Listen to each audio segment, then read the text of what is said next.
Assalamualaikum warahmatullahi wabarakatuh. Kami dari kelompok 5 yang beranggotakan Fatimah Az-Zahra, Fradiani Agustina, dan saya sendiri Intan Mahendra Putri ingin menyampaikan hasil diskusi kami yang berjudul Penerapan Strategi Pembelajaran PAUD. Penerapan strategi pembelajaran melalui bermain. Yang pertama, konsep bermain. Menurut Solehuddin Padamasito menyatakan bahwa pada intinya bermain dapat dipandang sebagai suatu kegiatan yang bersifat sukarela, spontan, terfokus pada proses, memberi ganjaran secara intrinsik, menyenangkan dan fleksibel. Yang kedua, fungsi permainan untuk anak usia dini. Yang A, untuk menentukan apa yang dilakukan oleh orang dewasa. Yang B, untuk melakukan berbagai peran yang nyata di dalam kehidupan nyata. Yang C, untuk mencerminkan hubungan dalam keluarga dan pengalaman hidup yang nyata. Yang D, untuk menyalurkan perasaan yang kuat. E, untuk melepaskan dorong-dorongan yang tidak dapat diterima.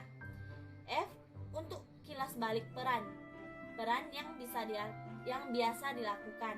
Yang G, pertumbuhan, seperti semakin tinggi tubuhnya maka semakin gemuk. H, untuk memecahkan masalah dan mencoba berbagai penyelesaian masalah. Yang ketiga, klasifikasi kegiatan bermain pada anak usia dini. A, penggolongan kegiatan bermain sesuai dengan dimensi perkembangan sosial anak. Yang pertama, bermain secara soliter. Yang kedua, bermain secara paralel. Yang ketiga, bermain asosiatif. Yang keempat, bermain secara kooperatif. Yang B, kegiatan bermain berdasarkan pada kegemaran anak. Yang pertama, bermain bebas dan spontan. Yang kedua, bermain pura-pura. Yang selanjutnya yaitu yang keempat, pelaksanaan pembelajaran melalui bermain. Prosedur penerapan pembelajaran melalui bermain itu ada 5 prosedur. Yang pertama, menentukan tujuan dan tema kegiatan bermain. Yang kedua, menentukan jenis kegiatan bermain. Yang ketiga, menentukan tempat dan ruang bermain. Yang keempat, menentukan bahan dan alat peralatan bermain. Dan yang terakhir itu menentukan urutan langkah bermain. Dalam melaksanakan evaluasi di sini dapat dijelaskan yaitu tahapannya dapat menggunakan cara observasi, catatan anekdot, percakapan, penugasan, unjuk kerja, dan hasil karya. Yang B itu penerapan strategi pembelajaran melalui bercerita. Yang pertama itu ada konsep bercerita. Di sini ada menurut Abudinata yang mana dia menjelaskan bahwa metode bercerita adalah suatu metode yang mempunyai daya tarik untuk menyentuh perasaan anak. Yang selanjutnya, penggunaan konsep bercerita haruslah memperhatikan hal-hal yang sebagai berikut. Yang mana yang pertama, isi cerita harus terkait dengan kehidupan anak. Yang kedua, kegiatan bercerita dapat memberikan perasaan gembira dan mengasihkan. Yang ketiga, kegiatan bercerita harus menjadi pengalaman bagi anak yang bersifat unik dan menarik. Yang kedua itu langkah-langkah pembelajaran melalui bercerita. Yang mana yang pertama itu menyampaikan tujuan dan tema cerita. Yang kedua, mengatur tempat duduk. Yang ketiga, melaksanakan kegiatan pembukaan. Yang keempat, mengembangkan cerita. Yang kelima, menetapkan teknik tertutur.